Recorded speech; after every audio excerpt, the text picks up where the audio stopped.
to win with others. Why? You know how to value other people. Kahit na siya ay nasa bilangguan, he is a slave. Imagine, all of them, nagmamap siya ng flooring, ng bilangguan, and then you know how to value those people, those chief in command, and all the officers that during that time, nandoon sa siya bilangguan. So he learned with them, and then he went with others. Because he knows how to value people. Do we know how to value people?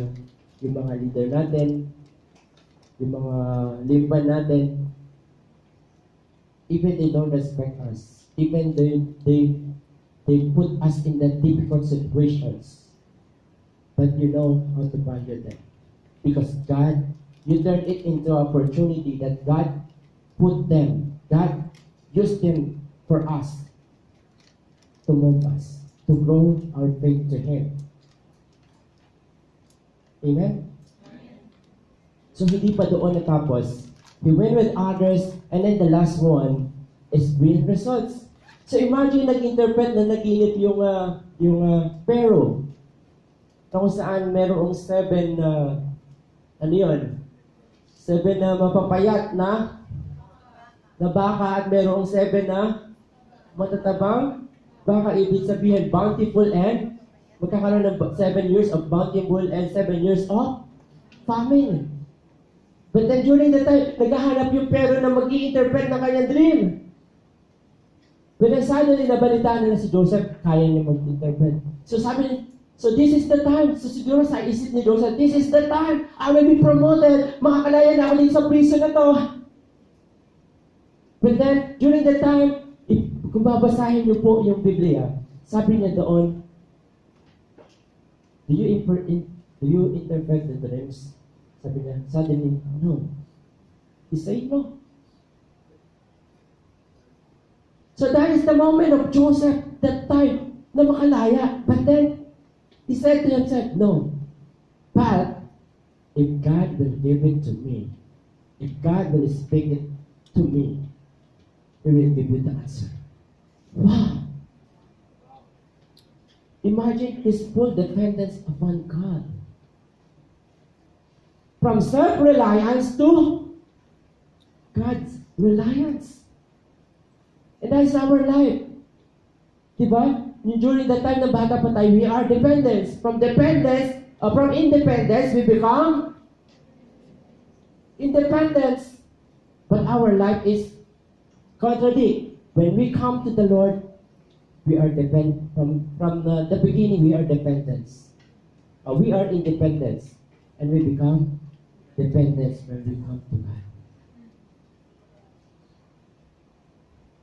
So, Joseph win results. That is, we will talk about the performance of all, how you treat the 4 phases of life. But then, hindi pa dito natapos yung success ni Joseph. Imagine nyo, nagkaroon ng famine, sila lang yung mga may pagkain. He was being a chief command of all Egypt. He was praised because he interpreted the dream. Siya yung pinagkatiwala ni Pharaoh ang buong Egypt. Wow! From being a slave, imagine he was uniquely positioned. Because he turned every trials and his crisis as an opportunity to glorify God. Because he depended to God. And then when he depended to God, he went with them. And then he knew how to value others. He went with others. Even he is not an Egyptian. But then hindi doon natapos. What is the winning results? He became a chief command. At hindi dito natatapos yung position na yun. The best is, when the win results become significance. When you're successful, your success is worthless, has no value if there is no significance. But the success of Joseph become significance. Why?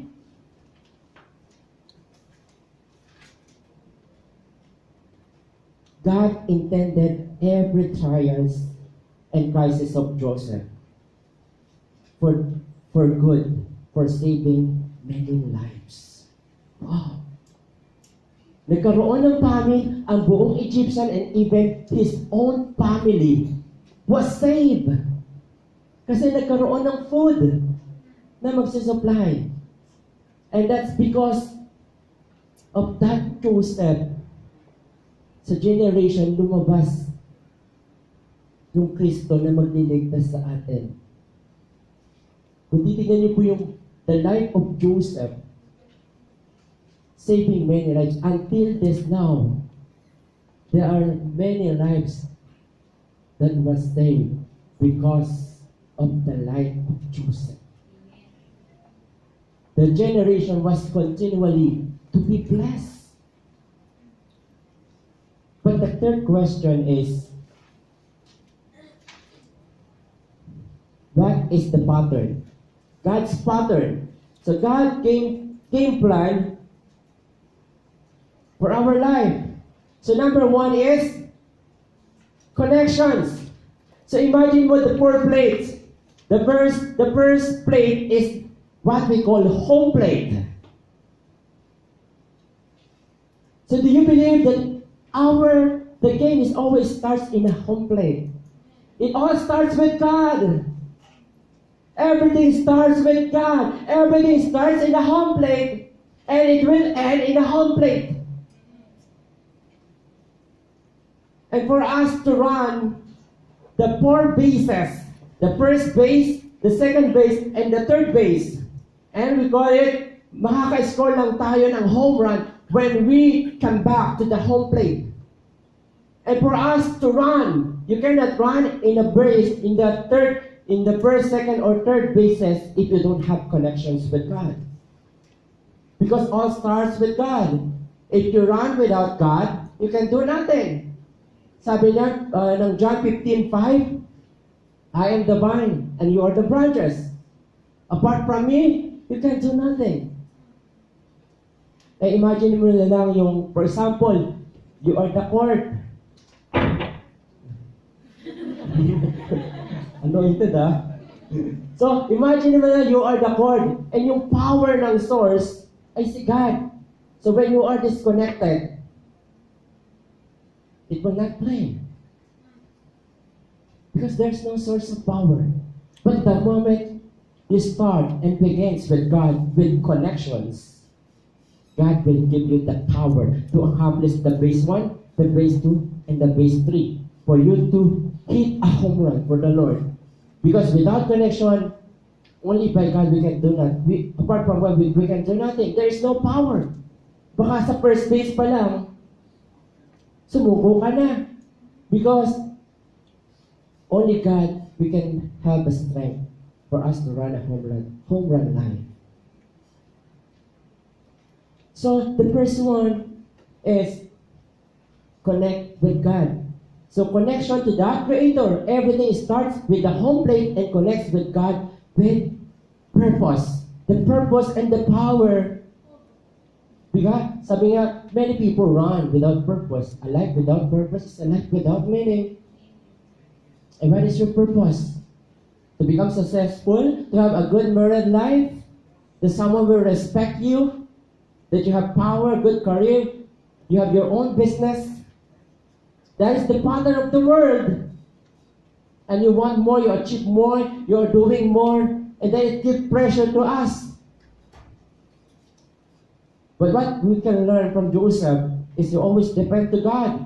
That's why he went within. His character was changed, and he went with others. Why? He know how to value people. Are you still loving? Do you know how to value people? If God will ask you today, if I ask you today, do you still love me? Loving to those people around you. So, when you have connection, God will give you the power. This is the longest route for you to come to the base 1, which is your personal base. Napakahirap magtuntong yung base 1 na yan kasi it is a longest route for us to hit the first base.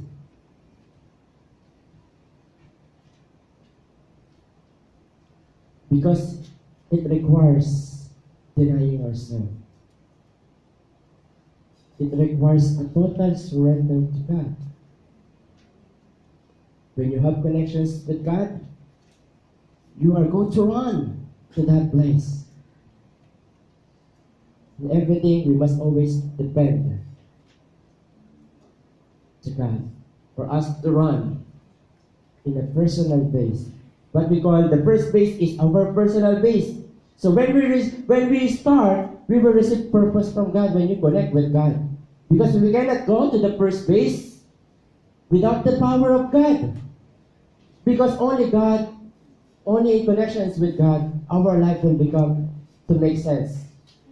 We're going to have a purpose. And then the third base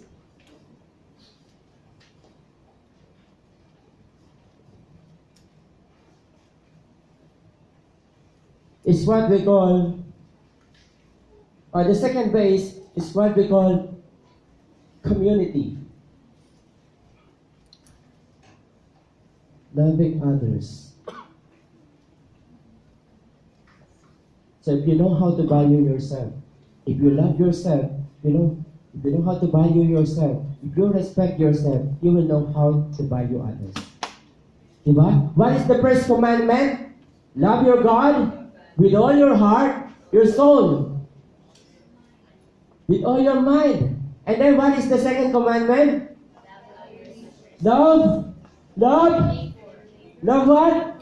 Your neighbor as you love yourself. So, which means love your God first. The prayer home plate, you must love the Lord. You must have connection with Him. And God will give you the power to accomplish the whole race. And for you to come to the home run, the second command of God is to love your neighbor. Love your neighbor, which means you know how to value others. Love your neighbor as you love yourself. Yourself first, because if you don't know how to love yourself, you cannot love people. Love God above all. Then it follows your character. God will change everything in us. God will change our character.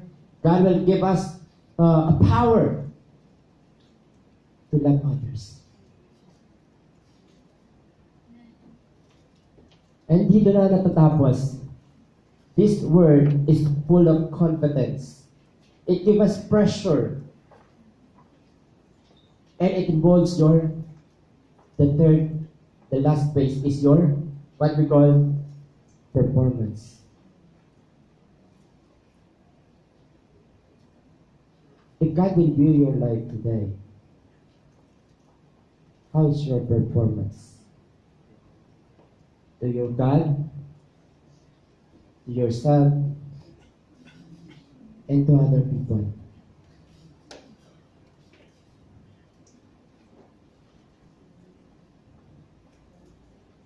Can you say that you are a champion? Are you being in a fight? Are you in a battle? It is not easy. But God has promised this home plate will never move from this place. This home plate will never leave you. It always here in that place waiting for you to come back on that place, for you to hit a home run, for you to have a home run life. What is our performance?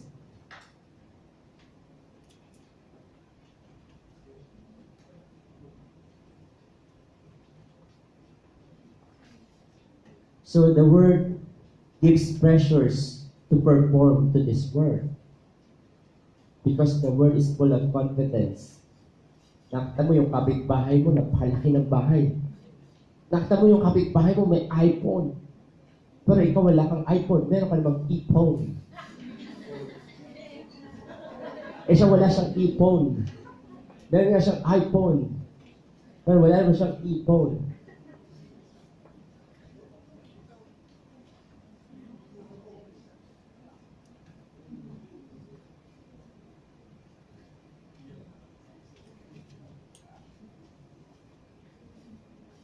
But then sometimes, you know what?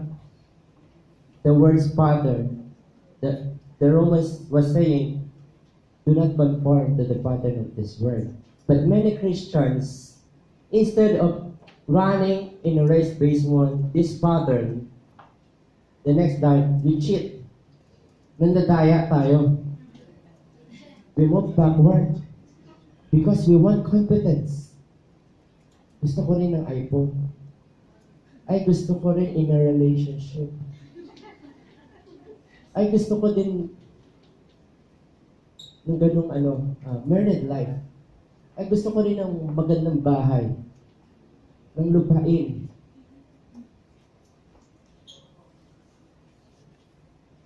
The word's pattern, because of pressure, we cheat. We cheat our relationship to God. We cheat others. And we cheat our character. That is the pattern of the word.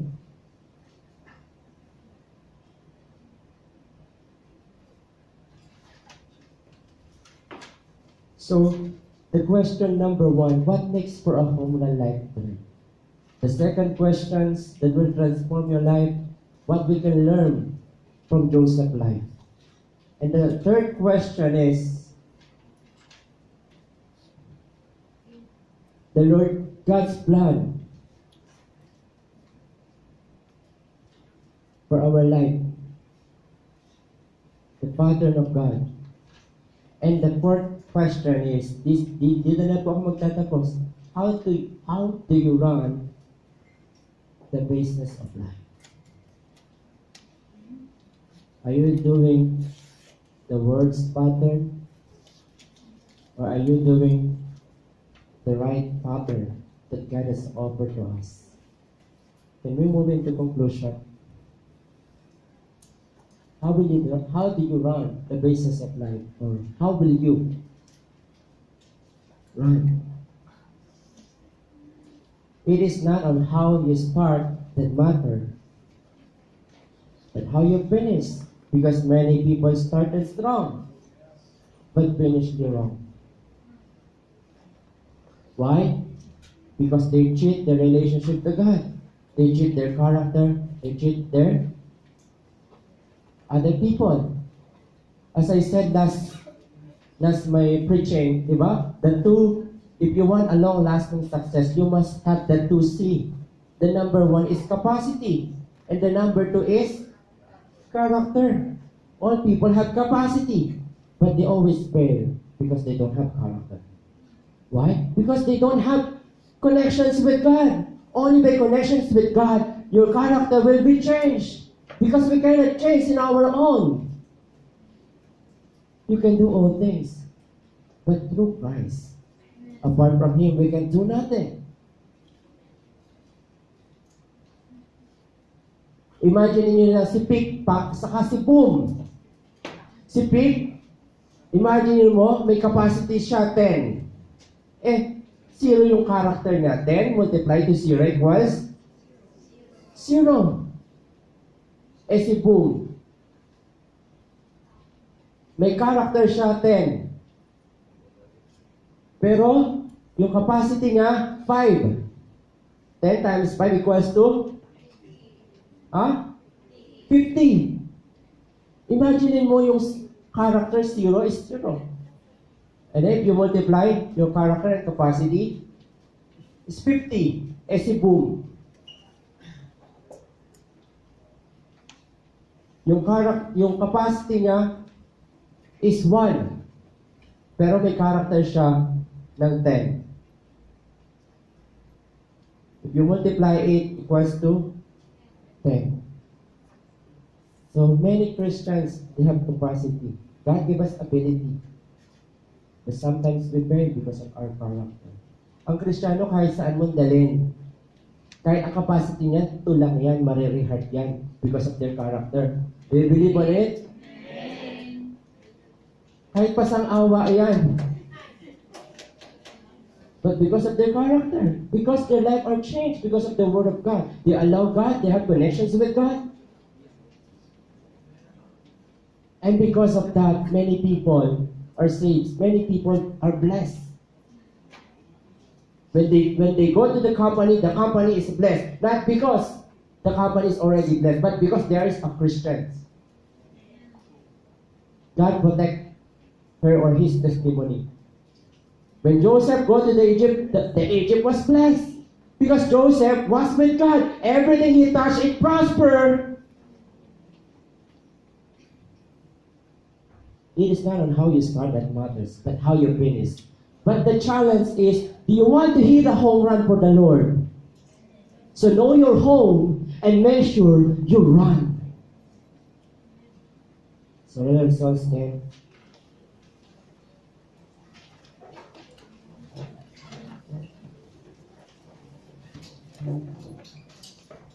It is impossible to hit a home run without using the baseball bat. And how to hit a home run for the Lord? Number one is you must have a solid grip. What means solid grip? Solid grip using the baseball bat. You must have a solid grip of who God is.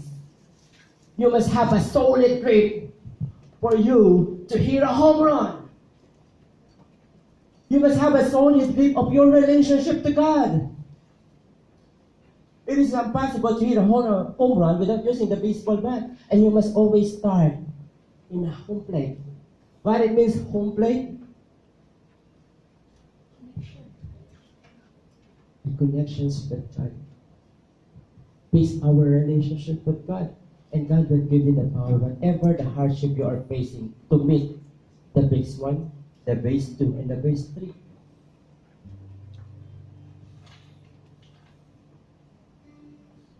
So, get a solid grip. Then the next one, hit inside the strike zones. Because outside of that strike zone, it is a hell zone. It is a danger zone. It is an enemy zone.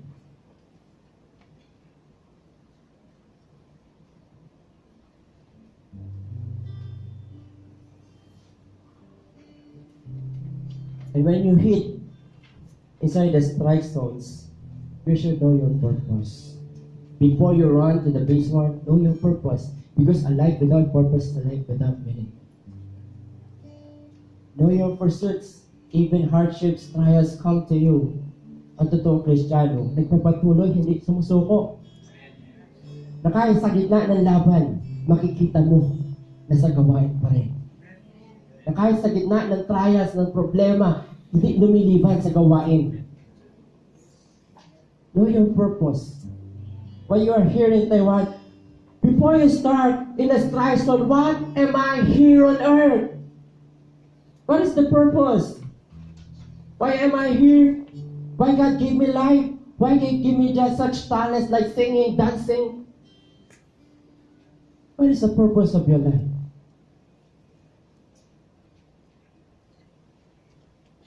Get a solid grip of your relationship with God. Get a solid grip of who God is.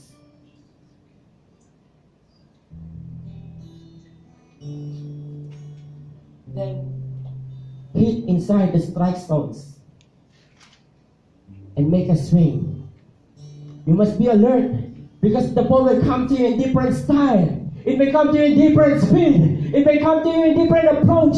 And that is the tactics of the enemy. That is the tactics of the enemy. Don't believe to him. That is a lie. Follow God's instructions. Follow God's plan for your life. You must always start with God. And because our life will end with God. Kahit anong tago mo, kahit na anong alis mo, sa Diyos ka pa rin babalik. At kung aalis ka ba, kung aalis ka rin lang, kung babalik ka rin lang, bakit hindi pa ngayon? The end, the starts and the end, our life with God. Yung gitna nun, ang daming trials, ang daming struggles. But God has promised, this home place will never leave you. This home place will never move from that place.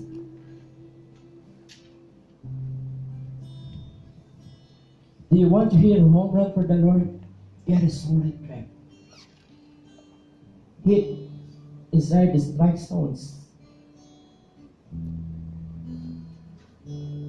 Imagine the prodigal son The father was saying, "Go, son. Hit your ball anywhere you want it to do. Go, my son. Go, my daughter."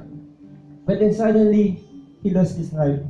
His life was damaged. His life was broken. But suddenly, one day, the son, one day saying, "I have stepped out of that strike zones. I have to return. I have to return." The father and son was playing the baseball. And then the sons hit the ball. "Go, son. Hit the ball everywhere you want it to do." And then the son was running. "Dad, it is a home run. Home run. No, sons, you are already out. No, daddy, it is a home run. It is a home run. It is a home run. No, daddy, you are already out." The father was saying, "You are already out. You are already out." But the son was saying, continue saying, "No, daddy, it's a home run. It's a home run." Sometimes, the same in our life. God already instructs us the truth, but we do not listen. We pretend to be in a home run. We are pretend to get in a home run play. We are getting in a home play. But in reality, we are already out. We are playing outside of that strike zones. But the son was saying, "I have stepped out of that strike zones. I have to return." And when he went back, the son realized he committed a mistake. He has sinned against God and his father. And when he went back, not yet on that strike zone, nearer at the border of that strike zone, suddenly the father saw him from afar, saying, "I think that's the shadow of my sons. That's the picture of my sons coming within the strike zone." Inch by inch, the son's coming home. The moment he stepped on that strike zone, the father sensed him. The father was saying, "I will welcome my son. I will welcome him. I will welcome my son. I will never wait until my son gets to me." And you know what? Malayo pa lang yung kanyang anak sa strike zones. The father ran. The father ran and was saying, "My son, my daughter, I don't care what have you done. I don't care what have you become. Please, come home. Come home. Come home. Come home." Feel the presence of God. God is making you home. If you want to be home with God, I want you to run to the Lord. I offer this altar as your home place. Know your home and make sure you run. Here in His presence.